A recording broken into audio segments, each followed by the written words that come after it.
ইয়েচুরির পর কে হবেন সিপিএম এর সাধারণ সম্পাদক? আগামী বছর ইয়েচুরির মেয়াদ শেষ হওয়ার কথা ছিল, কিন্তু 1 বছর আগেই ইয়েচুরির মৃত্যু হওয়ায় আপাতত ভারপ্রাপ্ত সাধারণ সম্পাদক বেছে নেওয়া হবে। সিপিএম এর পরবর্তী সাধারণ সম্পাদক কে সামলাবেন সীতারাম ইয়েচুরির ছেড়ে যাওয়া দায়িত্ব? ইয়েচুরি প্রয়াত হতেই জোর চর্চা শুরু হয়েছে সিপিএম এর অন্দরে এবং বাইরে। দিল্লির কেন্দ্রীয় কার্যালয় একেজি ভবনের দেওয়ালে কান পাতলেই শোনা যাচ্ছে একজনের নাম, প্রকাশ কারার পত্নী বৃন্দা কারার।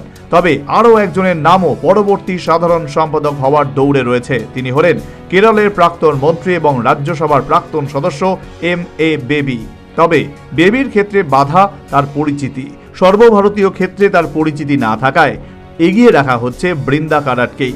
চলতি মাসে 27 থেকে 29 তারিখ রয়েছে পার্টির কেন্দ্রীয় কমিটির বৈঠক। সেখানেই ভারপ্রাপ্ত সাধারণ সম্পাদক বেছে নেওয়া হবে বলে সূত্রের খবর। ইয়েচুরি মারা যাওয়ার 24 ঘন্টা কাটতে না কাটতেই পরবর্তী সাধারণ সম্পাদক কে হবেন তা নিয়ে শুরু হয়েছে জল্পনা।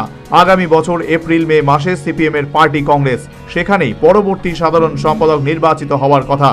পার্টির গঠনতন্ত্র অনুযায়ী একজন 3 বারের বেশি অর্থাৎ সর্বাধিক 9 বছর সাধারণ সম্পাদক থাকতে পারেন।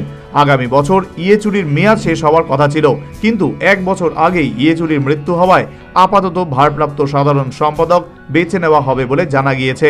পরবর্তী সাধারণ সম্পাদক কে হবেন এক্ষেত্রে অনেকটাই এগিয়ে রয়েছেন বৃন্দা কারার, কারণ অনেক ক্ষেত্রেই সীতারামের সঙ্গে বৃন্দার কাজের ধরনের মিল রয়েছে। ইয়েচুরির রাজনৈতিক গুরু ছিলেন হরকিষেণ সিং সুরজিৎ। জোট রাজনীতিতে কিভাবে সকলকে নিয়ে চলতে হয় তার কাছ থেকেই পাঠ নিয়েছিলেন ইয়েচুরি। পার্টি এবং জোট শরিকদের মধ্যে সমন্বয় রাখার কাজটা করতেন তিনি। এই মুহূর্তে তার শূন্যতা পূরণ করার মতো পার্টিতে একজনই আছেন, তিনি বৃন্দা কারার। প্রকাশ পত্নীর সঙ্গে জোটের শরিক নেতৃত্বের সম্পর্ক ভালো। এছাড়া সর্বভারতীয় রাজনীতিতে তিনি পরিচিত মুখ। অন্যদিকে কেরলের নেতা এম.এ. বেবির নাম সামনে এলেও সর্বভারতীয় রাজনীতিতে তিনি বিশেষ পরিচিত নন। সেই সঙ্গে কেরলের মুখ্যমন্ত্রী পিনারাই বিজয়ন বেবিকে কতখানি মেনে নেবেন তা নিয়ে পার্টির অন্দরে সংশয় রয়েছে, কারণ একটা সময় তিনি বিজয়নের বিরোধী শিবিরের লোক বলেই পরিচিত ছিলেন। তবে বিষয়টি নিয়ে এখনও দলের অন্দরে কোনো আলোচনা শুরু হয়নি বলেই জানিয়েছেন পলিট ব্যুরোর সদস্য নীলোৎপল বসু। তিনি জানান, পার্টিতে যে কোনো সিদ্ধান্ত নেওয়া হয় দলগতভাবে।